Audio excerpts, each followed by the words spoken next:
Welcome back to the Forbidden Mountain. Today we have one of the world's greatest Rise of the Floodborn spoilers for everyone in this special reveal, thanks to Team Lorcana. Scott, are we excited to get into this one today? Totally excited. This is a monumental day for us. It is. It's really fun. You and I have done this before for other games, but this is our first official Disney Lorcana reveal. Let's get into it. My friends, we are here to embark upon the most devious, most evil, the most diabolical scheme of my illustrious career. A crime to top all crimes, a crime that will live in infamy. Ratigan, the Great Mouse Detective. Scott, read the card for us. So today's card is the world's greatest criminal mind. It is a 3-cost action song that says banish chosen character with 5 strength or more. Amber card. Well, Scott, tell me about this card. It's a song, it's inkable, it's a song, it's inkable. Oh my god, that's crazy. And it does what? It banishes a character with 5 strength or more. That's pretty remarkable. So to notables, right? We have, some really great cards to discuss. Now, what cards are immediately benefiting from a new Amber song? So the obvious one is Ariel, Spectacular Singer.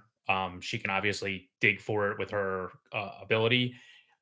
She is 3 costs, so I mean, like you're not really gaining the benefit out of her Singer 5, but I do believe, the power of any song is the ability to play it for free, so she can sing it on curve.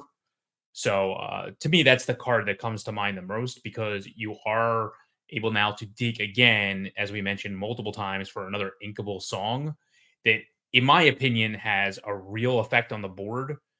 We've already seen in some versions, for example, of Amber Steel and Amber other colors put together, that people are playing songs like Hakuna Matata for specifically that reason, just to find an inkable song to be able to play an ink off her ability. But this gives you not only an inkable song that you can play in your inkwell, but it's an extremely powerful effect with a lot of targets already. And we haven't even seen the full Rise of the Floodborn set yet.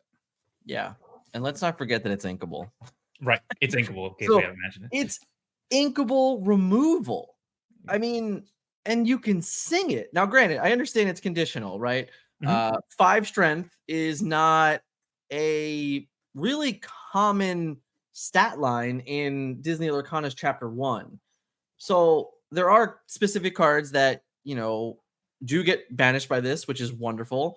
However, the fact that it's inkable, the fact that we can find it with Ariel, one of the things that came to mind off the top of my head right away was the Amber Sapphire pairing, where Ariel's not particularly good in that because there's not enough playable songs. This adds a playable song to the Amber Sapphire package, and now you have World's Greatest Criminal Mind and Let It Go.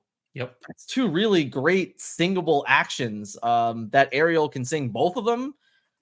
I don't know. I'm pretty sold. So let's talk about the cards that actually really dislike seeing the world's greatest criminal mind. Scott, what's going on with our pals over in Ruby?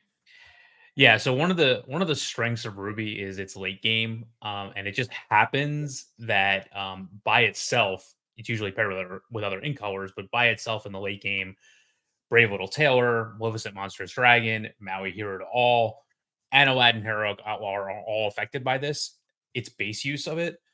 The one thing I will say about this is if you look at cards like Maleficent Monstrous Dragon and Maui Hero to All, it's I mean, especially in Maleficent's case, and probably definitely in Maui's case as well, like you're already getting to a point where you're basically preventing them from taking out another one of your cards. So it's not like you're getting no use out of those cards, but those cards exist and cost the way they do, or have the downside of the Reckless with Maui, because they usually are able to get you some type of onboard card advantage.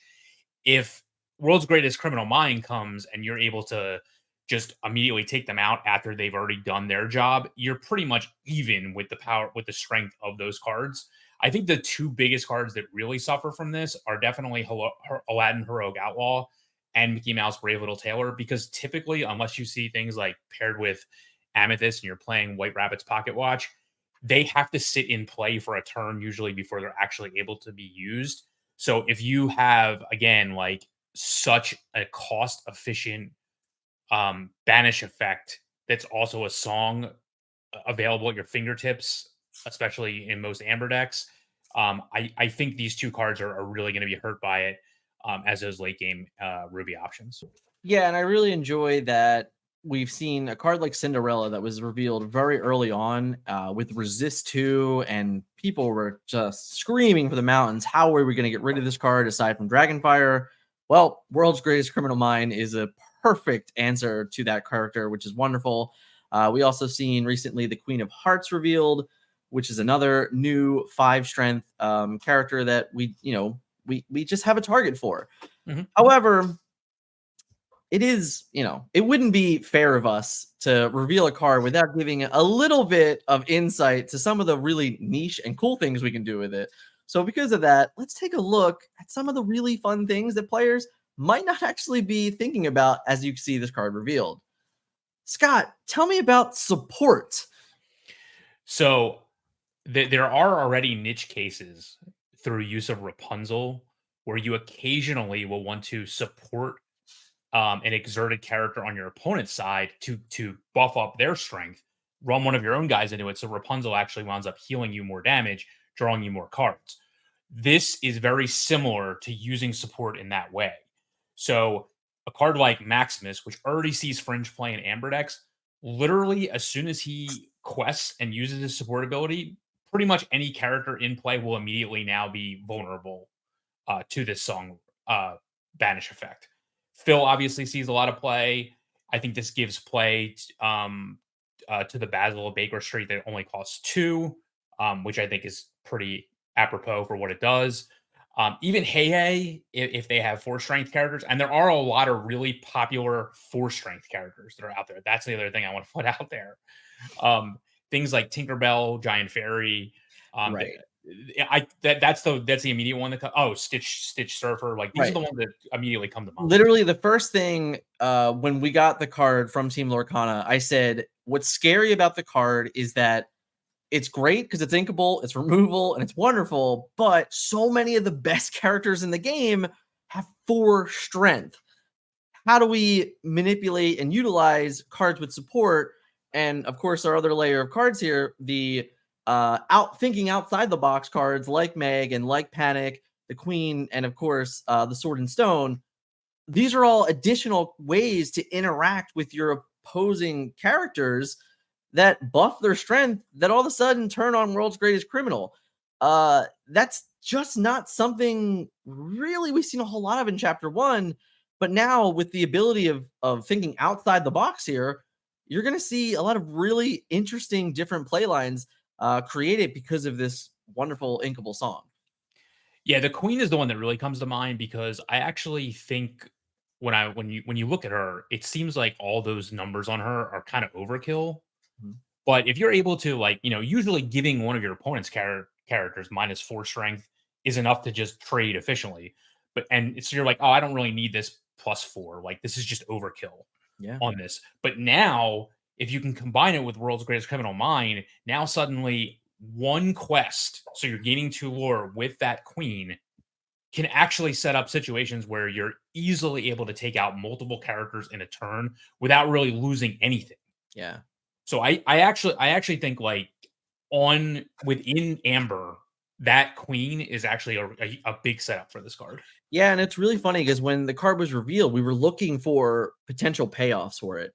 And seeing this card revealed now it's a gigantic payoff for that card because we said all the time it's going to be so difficult for you to set up this board state with Queen to really utilize the full ability of her. But now we're just like, okay, well, we're going to -4 that guy and +4 that guy.